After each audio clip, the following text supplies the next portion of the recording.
Estem a punt de veure el Barça-València. ¿Cuántas veces has estado en el estadio? ¿Cuántas veces en el estadio? La primera vez. ¿Y qué te parece? ¿Sí? Grande, ¿no? ¿Sí? ¿Grande como qué?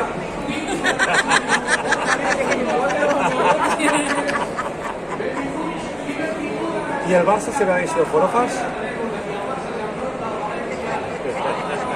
¿O forofa primero del Madrid y ahora el Barça?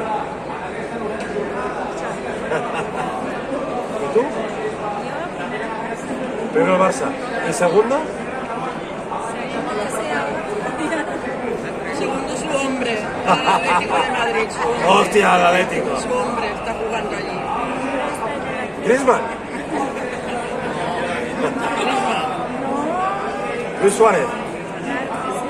¿Seguro por qué? ¿Por qué? Ese es su hombre.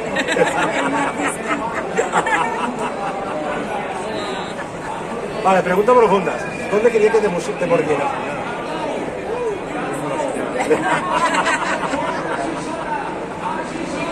A ver, del partido de hoy, ¿qué esperáis?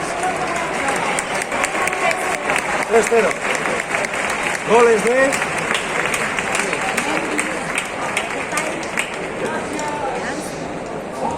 ¿Cuántos de cada? Porque he sido 3. Y aquí son 2. El otro... Ter Stegen. No.